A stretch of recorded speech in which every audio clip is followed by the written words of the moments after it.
नमस्कार, मैं हूं शैली शर्मा और आप देख रहे हैं जेपी हरियाणा। दोस्तों, आज हम बात करेंगे अहिरवाल में चल रही राजनीतिक उठापटक की, टिकटों की जंग की और होल्ड पर रखे गए चुनाव क्षेत्रों की।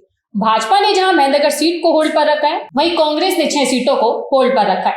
आज हम बात करेंगे अहिरवाल की इन्हीं सभी 11 सीटों के बारे में। हमारे साथ एनजेपी के प्रधान संपादक महेश कुमार वैद। सबसे पहले आपका स्वागत है। सर, आप यही बताइए, गुरुग्राम, रेवाड़ी और महेंद्रगढ़ जिले अहिरवाल की जो 11 सीटें हैं, इन पर क्या समीकरण रहने वाला है, क्या ताजा समीकरण है? और कांग्रेस ने 6 सीटों को होल्ड पर रखा है, भाजपा ने महेंद्रगढ़ सीट को होल्ड पर रखा है। क्या मानते हैं, आपका क्या नजरिया है? शैली, आपकी ये बात सही है। कांग्रेस ने 6 सीटें होल्ड पर रखी, भारतीय जनता पार्टी ने 1 सीट होल्ड पर रखी। अहिरवाल के पूरे राजनीतिक परिदृश्य को अगर हमको समझना हो तो हमको थोड़ा इंतजार करना चाहिए, लेकिन चूंकि टिकटों की कल तो नामांकन का अंतिम दिन है, या तो राजनीतिक दलों को आज शाम तक कर ही देनी पड़ेगी। जी। हो सकता है किसी को कल सुबह ही टिकट थमाए। तो ये जो टिकटें होल्ड पर रखी हुई है, उनके पीछे सीधा सीधा गणित है कि भगदड़ ना मचे, बगावत ना हो। तो बगावत को थामने के लिए अंतिम समय तक टिकटों को रोका हुआ है, जहां पर ज़्यादा बगावत की संभावना है। अब भाजपा का आप महेंद्रगढ़ की बात कर रहे हैं, तो महेंद्रगढ़ में प्रोफेसर रामविलास शर्मा जैसे बड़े कद के, जिनको भाजपा के संस्थापकों में से हरियाणा में, जिन्होंने भाजपा की स्थापना में अहम योगदान दिया है, उनकी टिकट पर कैंची चलने की संभावना बन रही है। तो नामांकन करने का भी कल कर दिया था ऐलान। हाँ बिल्कुल, ये बड़ी चौंकाने वाली बात है। रामविलास शर्मा का मतलब भाजपा का पर्याय, और उनका जैसा कार्यकर्ता अगर ये बात कर रहा है कि निर्दलीय नामांकन भरने की, अगर वो सोच भी रहा है तो भी बड़ी बात है और गंभीर बात है। पार्टी हाईकमान को इस पर चिंतन करना चाहिए था। कहीं ना कहीं कुछ गड़बड़ है। जी। मैं ये नहीं कह रहा कि पार्टी के स्तर पर गड़बड़ है, हो सकता है रामविलास शर्मा की जिद हो, पार्टी कुछ देख रही हो, वहाँ पर कोई नया समीकरण देख रहा हो तो। लेकिन ऐसा मानना है जो भाजपा के भीतर जो है कि महेंद्रगढ़ जिले में इसका कम असर पड़ेगा, इस उठापटक का। लेकिन महेंद्रगढ़ से बाहर पूरे हरियाणा में बहुत बुरा मैसेज जा रहा है कि भारतीय जनता पार्टी अपने सीनियर लीडर के साथ किस तरह का व्यवहार कर रही है। तो ये जो चल रहा है जो अहिरवाल की 11 सीटों पर, तो अभी तो हम ये कह सकते हैं अहिरवाल की 11 सीटों में से गुड़गांव की जो 4 सीटों की बात करें तो गुड़गांव में आमने सामने का मुकाबला लगभग तय हो गया है। वहाँ पर महेंद्रगढ़ की बात करें तो कैलाश चंद शर्मा हम सुन रहे थे, उन्होंने नामांकन दाखिल कर दिया है। क्या वजह है इसके पीछे, उन्होंने क्यों नामांकन किया?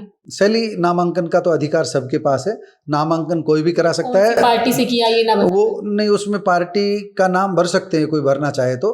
लेकिन पार्टी जब सिंबल देती है, जिसको टिकट बोलते हैं, पार्टी जब अधिकृत पत्र देती है तभी उसका नॉमिनेशन वैलिड होता है, नहीं तो रद्द हो जाता है। तो उसको तो हमको बिल्कुल साइडलाइन करके देखना चाहिए। नॉमिनेशन तो होगा, वहाँ पर 4-5 नामों पर विचार कर रही है पार्टी। अभी लेटेस्ट सूचना आ रही है कि संदीप सिंह के नाम पर विचार चल रहा है। संदीप सिंह ने, सुनते हैं कि चौधरी धर्मवीर उनकी पैरवी कर रहे हैं, चौधरी धर्मवीर चाह रहे हैं राव इंद्रजीत भी उनकी पैरवी करे। अगर रामविलास, पहला तो राव इंद्रजीत रामविलास की तरफ है, अगर उनकी प्रायोरिटी वही है। अगर रामविलास की टिकट कटती है तो फिर संदीप के लिए फिर दूसरे नाम बड़े गंभीरता से लिए जा रहे हैं। मनीष राव का नाम, आरपीएस ग्रुप के सीईओ हैं, उनका नाम चल रहा है। और अभी ताज़ा बदला घटनाक्रम, यदुवंशी ग्रुप के बहादुर सिंह भी, अभी जो पूर्व एमएलए हैं, वो भी अभी भाजपा में शामिल हुए हैं। और वहाँ पर कंवर सिंह भी है। कंवर सिंह पहले जिलाध्यक्ष रहे हैं, भाजपा के पुराने कार्यकर्ता हैं, लेकिन रामविलास के शायद वो विरोधी हैं। तो अभी वहाँ पर क्या होगा, तो बीजेपी ने अभी वहाँ ज़्यादा जो है, वहाँ बहुत ऐसी स्थिति बन गई असहज, तो वहाँ मुझे लगता है वहाँ तो प्रधानमंत्री के स्तर पर फैसला होगा। अभी आपने राव बहादुर सिंह का नाम लिया, राव बहादुर सिंह के बारे में आपका क्या कहना है? क्योंकि उन्होंने पहले लोकसभा चुनाव जो लड़ा था जेजेपी से लड़ा था, अब वो भाजपा में आ गए, तो ऐसे में उनको टिकट दी जा सकती है? देखिए, टिकट तो कभी भी किसी को भी दी जा सकती है। आपको देखा नहीं, आधा घंटा पहले पार्टी ज्वाइन करते हैं, फिर टिकट मिल जाती है। क्यों होता है ऐसा? इसलिए कि पार्टियां अपना समीकरण देखती है। जो महेंद्रगढ़ में पार्टी को लगेगा कि रामविलास शर्मा मनीष राव के नाम पर सहमत नहीं होंगे, कंवर सिंह के नाम पर सहमत नहीं होंगे, और खुद की अगर टिकट कट रही है, एक पॉइंट उनके सामने ऐसा रख दिया जाए कि चलो भाई राव बहादुर सिंह के नाम पे आप राजी हो जाओ, तो पार्टी ऐसा कर ले। जो लेकिन अभी लगता है अंतिम समय तक हमें इंतजार करना चाहिए प्रोफेसर रामविलास शर्मा के लिए। जो तो अभी हम फौरी तौर पर जो आप अहिरवाल की विहंगम राजनीति की बात कर रहे हैं, तो अभी मैदान सज चुका है। वहाँ पर बादशाहपुर में दोनों पार्टियां टिकट दे चुकी है। जो वर्धन यादव और राव नरवीर सिंह भाजपा से वहाँ हैं, और जब हम वहाँ देखते हैं गुड़गांव में, तो गुड़गांव विधानसभा सीट पर जो है भारतीय जनता पार्टी भी उम्मीदवार उतार चुकी है और कांग्रेस भी अपना उम्मीदवार, हाँ मोहित ग्रोवर तो कांग्रेस ने उतारा है, और पहले भाजपा ने वहाँ राव नरवीर सिंह को और दूसरा नाम जो है गुड़गांव में मुकेश शर्मा को घोषित कर दिया था। तो वहाँ भी जो है पटौदी में सीट होल्ड पर थी, पटौदी में कल बिमला चौधरी को टिकट दे दी गई है। जो है अगर हम इन्हीं पर बात करें, पटौदी से बिमला चौधरी हो गए, नारनौल से ओम प्रकाश यादव हो गए और बावल से कृष्ण कुमार हो गए, बनवारी लाल के टिकट काट करके उनको दिया गया है। इनके टिकट के पीछे क्या राज है? क्योंकि हम कृष्ण कुमार का नाम तो अभी कुछ दिनों से सुनते आ रहे हैं, इनका नाम चर्चा में नहीं था। देखो शैली, आपको एक चीज बिल्कुल स्पष्ट समझनी होगी कि भारतीय जनता पार्टी ने एक फार्मूला तैयार किया कि कौन सबसे मजबूत जीत का चेहरा हो सकता है, नंबर एक। दूसरा, कौन राव इंद्रजीत सिंह का विश्वास जीत सकता है, दो। और किसका नाम राव इंद्रजीत की तरफ से आ सकता है, तीसरा नाम। राव इंद्रजीत ने कई नाम दिए पार्टी को, तो पार्टी उन नामों को अपने लेवल पर सर्वे कराती है। जिसकी जीत की संभावना पार्टी को लगी, राव इंद्रजीत के उस नाम पर पार्टी ने मोहर लगा दी। राव इंद्रजीत ने ओम प्रकाश यादव के अलावा और भी कुछ नाम दिए होंगे, लेकिन अंत में राव इंद्रजीत ने ये देखा होगा कि कौन जीत सकता है और आपका विश्वास पात्र कौन है, तो उन्होंने ओम प्रकाश यादव को जो है उनका नाम रिकमेंड किया और पार्टी ने मान लिया। इसी तरह बिमला चौधरी की जीत की संभावना पार्टी को लगी, राव इंद्रजीत को लगी, दोनों सहमति बन गई, जो पार्टी और राव इंद्रजीत अलग अलग नहीं इस विषय पर। इसी तरह बावल में मुझे जो लगता है गणित जो है, बावल में पहले तो डॉक्टर संजय मेहरा के बारे में एक अफवाह चलाई गई कि इनके ऊपर जो है मामला दर्ज है किसी, मैं यहाँ नाम नहीं ले रहा उस तरह का, लेकिन उस तरह का मामला कोई दर्ज नहीं था जो उनके ऊपर झूठे आरोप लगाए। लेकिन जब ये आरोप लगे तो इस बीच राव इंद्रजीत ने, सुनते हैं हो सकता है हरचंदपुर और डॉक्टर कृष्ण कुमार दोनों का नाम दे दिया हो, लेकिन उनको लगा कि जीत की संभावना डॉक्टर कृष्ण कुमार की ज़्यादा है, तो डॉक्टर कृष्ण कुमार का नाम दे दिया जो है, और भारतीय जनता पार्टी ने उसे मान लिया जो है। तो आप ये तीनों टिकटों को आप ये मान लेते, ये जो 3 टिकटें जो कल भारतीय जनता पार्टी ने घोषित की है, ये मान सकते हो कि राव इंद्रजीत सिंह की सहमति से भारतीय जनता पार्टी ने उन नामों पर मोहर लगाई है जिनकी जीत की संभावना भारतीय जनता पार्टी को दिख रही थी। हार जीत तो चुनाव में होगा, कांग्रेस भी बहुत मजबूती से लड़ेगी, अभी कई जगह कांग्रेस के उम्मीदवार नहीं आए, तो तीनों का गणित यही है जो है। अटेली से अगर हम बात करें, आज आरती राव अपना नामांकन दाखिल करेंगे, तो आपको क्या लगता है उनको कितना समर्थन मिलेगा? क्योंकि जब वो चुनाव प्रचार में गई थी तो कई लोगों ने बाहरी का मुद्दा बनाया कि यहाँ रहेंगे नहीं, हमें इनसे मिलने के लिए दिल्ली जाना पड़ेगा।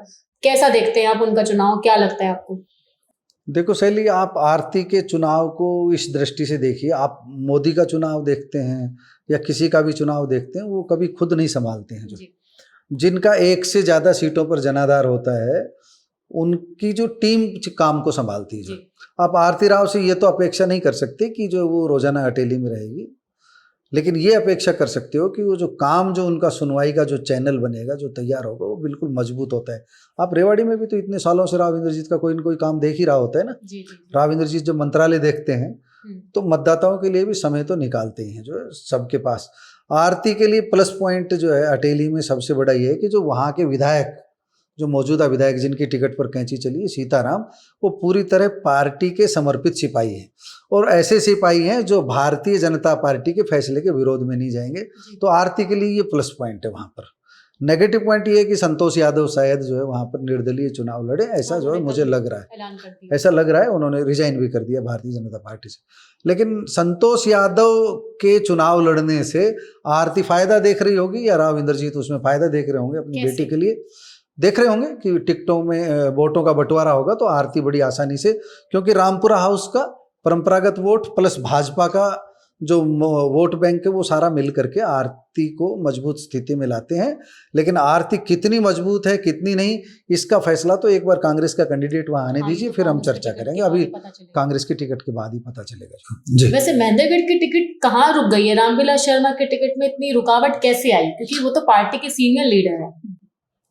पार्टी ने एक तो उनकी उम्र को देखते हुए फैसला काफी समय पहले ही ले लिया गया था कि इस बार बदला जाएगा। तो एक मौका था कि नारनौल उनकी बेटी को लड़ा दिया जाए, लेकिन वो नारनौल की टिकट घोषित हो चुकी, इसलिए वो भी संभावना खत्म हो गई। और रामविलास शर्मा को लेकर के कुछ शिकायत पत्र भी कई दिनों से घूम रहे हैं, तो ये शिकायत पत्र दिल्ली तक पहुंचाए गए। तो उम्र, कुछ शिकायत पत्र तो इन दोनों को देखते हुए पार्टी ने शायद ये फैसला लिया होगा कि इनकी टिकट बदली जाए, इनकी जगह किसी तीसरे को लड़ाया जाए, और हो सकता है सर्वे में पार्टी को लग रहा हो कि किसी दूसरे चेहरे को लड़वाया जाए। और वहाँ के सांसद की भी इच्छा हो सकती है, चौधरी धर्मवीर की इच्छा हो सकती है।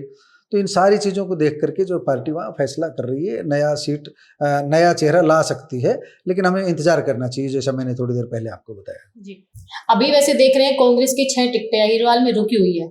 नारनौल, पटौदी, सोना, बावल, कोसली और एक सीट और है जो, वो क्यों रुकी हुई है, क्या कारण है इनके पीछे? शैली, यहाँ भी कांग्रेस के सामने आफत ये है कि मैं भी कांग्रेस में आ रहा हूँ, आ जाओ, मैं भी कांग्रेस में आ रहा हूँ, आ जाओ, बगावत होती तो जा रही है भाजपा में से। सबकी हाँ भर ली। तो कांग्रेस क्या है कि कांग्रेस किस्तों में उन्होंने अपने कैंडिडेट डिक्लेयर किए हैं। अभी क्या है कि जो ये अहिरवाल की ये टिकटें हैं, इनमें बड़ी पेचीदा स्थिति है। जैसे आप एक एक करके बात करें, रेवाड़ी की बात करें तो रेवाड़ी जिले में बावल और कोसली होल्ड पर है।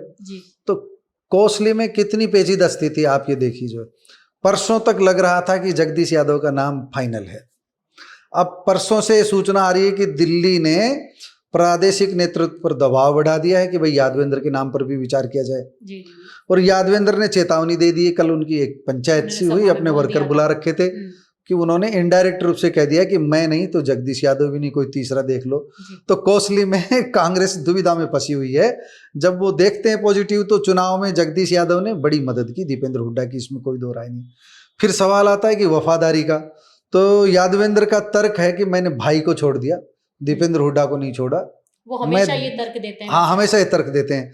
तो अब दीपेंद्र हुड्डा और भूपेंद्र हुड्डा कैसे फैसला करें? एक दिल से साथ, एक ने ताकत अपनी जो विधानसभा चुनाव, लोकसभा चुनाव में इतनी दी कि दीपेंद्र हुड्डा वहां से 2 वोटों से जीत गए। तो ताकत अकेले जगदीश यादव की नहीं है, उस ताकत में यादवेंद्र की भी है, जगदीश की भी है, राहुल राव की भी है, अविनाश की भी है, अनिल पालावास की भी, बहुत सारे साथियों की है।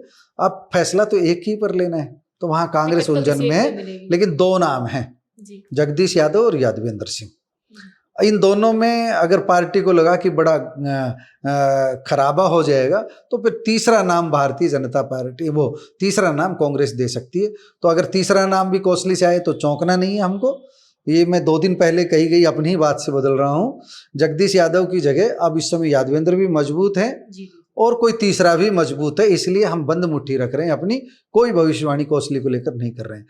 बावल में इसी तरह नीलम भगवाड़िया का नाम अंतिम रूप से तय माना जा रहा था, लेकिन 2 दिन से कह रहे हैं कि डॉक्टर एमएल रंगा ने भी वहां पर पूरी तरह से अपनी पैरवी को जो ताकत झोंक दी। अभी वो अंतिम समय तक क्या रहता है, क्या परिणाम, तो अभी हम ये कह सकते हैं कि नीलम भगवाड़िया के अलावा डॉक्टर एमएल रंगा भी वहाँ रेस में बने हुए हैं।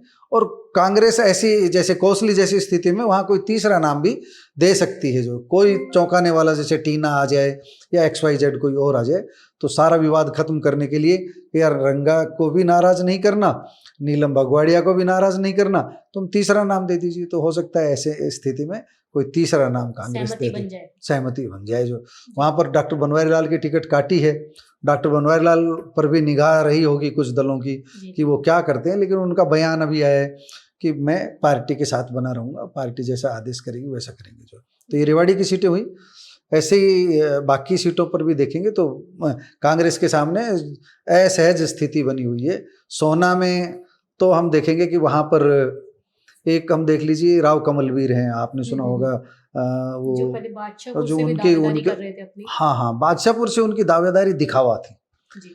सोना से उनकी दावेदारी गंभीर है। उनके अलावा वहां पर जो पीछे क्या कारण है कि उन्होंने बादशाहपुर से अपनी दावेदारी कमजोर क्यों रखी और सोना से मजबूत क्यों रखी? लेकिन हमेशा हमने एक इंटरव्यू किया था, उसमें भी उन्होंने बादशाहपुर का नाम लिया था। आप सही कह रहे हैं शैली, लेकिन आपको ध्यान हो, उनके वर्कर हमेशा यही कहते रहे हैं, उनके साथी यही कहते रहे हैं कि बादशाहपुर तो हम सिर्फ दिखावा करेंगे। जो जी खुद कमलवीर नहीं कहते, कारण सोना में उनकी दावेदारी मजबूत है। बादशाहपुर से वो राव नरवीर है, उनके भाई, उनको था कि भाई कहीं ना कहीं लड़ेंगे, तो भाई नहीं लड़ते तो हो सकता है वो भाई से भाई आमने सामने आकर के बचना चाहेगा, जो कोई भी हो। और वहाँ पर लगता है सोना में कांग्रेस ज़्यादा संभावना देख रही है, गुड़गांव की बजाय कांग्रेस को लग रहा है, कांग्रेसियों को लग रहा है कि सोना ज़्यादा आसान है, क्योंकि वहाँ मुस्लिम वोट बड़ी संख्या में जो एक तरफा कांग्रेस को जाते हैं, ऐसी धारणा बनी हुई है और इस धारणा में सच्चाई भी है। तो उन्होंने वहाँ पर हम कमलवीर या उनके बेटे उनको भी देख सकते हैं। और आप एक नाम नहीं भूलना चाहिए, कांग्रेस के कार्यकारी अध्यक्ष हैं जितेंद्र भारद्वाज। तो जितेंद्र भारद्वाज की चौधर सोना में चलनी चाहिए, चाहे उनकी खुद के लिए चले या उनके अलावा किसी दूसरे के लिए चले। लेकिन अगर भूपेंद्र सिंह हुड्डा की चली तो जितेंद्र भारद्वाज या उनकी पसंद का चेहरा आएगा, और उनकी नहीं चल पाई तो फिर राव कमलवीर या उनका बेटा जो है वहाँ से जो बादशाह सोना से चुनाव मैदान में आ सकता है। तो ये वहाँ की स्थिति है। जो है पटौदी, अटेली, नारनौल में कांग्रेस का कहाँ पेच फंसा हुआ है? पटौदी में हम देखें तो जो सुधीर चौधरी की बात करते हैं, उनके उदयभान से रिलेशन है जो है, ठीक है। और उस रिलेशन में एक अड़चन ये है कि वो 2 बार के चुनाव हारे हुए हैं। तो अभी हमको जो वहाँ वेट करना होगा। भारतीय जनता पार्टी ने कल वहाँ चेहरा दे दिया है, तो कांग्रेस को बहुत सोच समझ करके उनके सामने चेहरा देना होगा, क्योंकि उनको भाजपा में मजबूत उम्मीदवार माना जा रहा है जो। इसी तरह बावल की हम बता ही चुके हैं आपको। जो अटेली की हम बात करें तो अटेली में अनीता यादव है, नरेंद्र यादव हैं। तो अटेली में भी लंबी लाइन है, जो कोई भी जो है वहाँ से चुनाव मैदान में आ सकता है। अभी आप एक नाम और भी सोच सकते हैं, किसी और को भी दे सकते हैं अटेली में। तो अटेली में भी एक बार कांग्रेस का चेहरा आने दीजिए, फिर उसके बाद अटेली पर हम बात करेंगे जो। और अहिरवाल की नारनौल सीट है, नारनौल में भी एक लंबी सूची है। अगर शैलजा की गुट की बात करें हम, तो भाई राम सिंह है, उनकी पुत्रवधू है शायद, जो उनको जो टिकट दी जा सकती है। 2 बार हारे हुए का फार्मूला अगर वहाँ पर लागू किया गया तो नरेंद्र सिंह यादव ने अपने बेटे का नाम दिया हुआ है। और एक सेशन जज से रोहतक से रिटायर होकर के जो आए, उनका भी नाम है। तो नारनौल में लंबी सूची है, जहाँ जहाँ लंबी सूची वहाँ वहाँ टिकटें होल्ड पर रखी हुई है। तो अभी अब थोड़ी देर बाद हो सकता है हमारी चर्चा के बीच ही टिकट की सूची आ जाए, और आपकी चर्चा जो है पता नहीं दर्शकों तक पहुँचे या नहीं। तो मतलब बहुत जल्दी में ही ये सूची आने वाली है जो। अगर हम बात करें भाजपा में बगावत की, टिकट घोषणा के बाद कल संतोष यादव ने, सत्यव्रत शास्त्री हैं, इन्होंने सब बगावत कर दिया, इस्तीफा दे दिया है। क्या मानते हैं? सैली, एक नारा होता था भाजपा में, अनुशासित party, A party with difference. लेकिन ये सारे के सारे बीज तो भाजपा के अपने ही बोए हुए हैं। भाजपा ने धीरे धीरे भाजपा का कांग्रेसीकरण कर दिया जी। तो जब कांग्रेसीकरण कर दिया तो उसके नतीजे तो आने ही थे। भाजपा ने शॉर्ट टर्म लाभ लेने के लिए दीर्घकालीन योजनाओं को तिलांजलि दी। आप देखिए ना, पहले परिवारवाद भाजपा कहती थी ना, सारा दिन हम परिवारवाद पर चोट करेंगे, परिवारवाद पर चोट करेंगे। लेकिन अब देखिए राव इंद्रजीत सांसद है, उनकी बेटी चुनाव लड़ रही है अभी जो। तो ये अकेला मामला नहीं है, भाजपा के 6 मामले हैं। आप सारे पूरे हरियाणा में देखेंगे तो 6-7 मामले हैं जहाँ पर परिवारवाद में परिवार को टिकट दे दी है। मैंने व्यक्तिगत रूप से इस पर कई बार अपनी व्याख्या की है कि परिवारवाद में जो नेता पुत्र हैं, उनका राजनीति में आने का रास्ता बंद नहीं किया जा सकता। परिवारवाद पर फैसला लेने का हक है तो जनता को हक है। गुड़गांव में जैसे अभी जो बगावत का असर क्या होगा, गुड़गांव में जैसे नवीन गोयल है, वो आज नामांकन कर रहे हैं जो, आज 11 तारीख है ना, 11 सितंबर। तो आज मेरे ख्याल से वो भी नामांकन कर रहे हैं जो। आज कई जगह नामांकन है, आरती राव के अलावा भी जो है। तो नवीन गोयल जो क्या करेंगे, जो भारतीय जनता पार्टी का जो वोट है उसको काट लेंगे जो।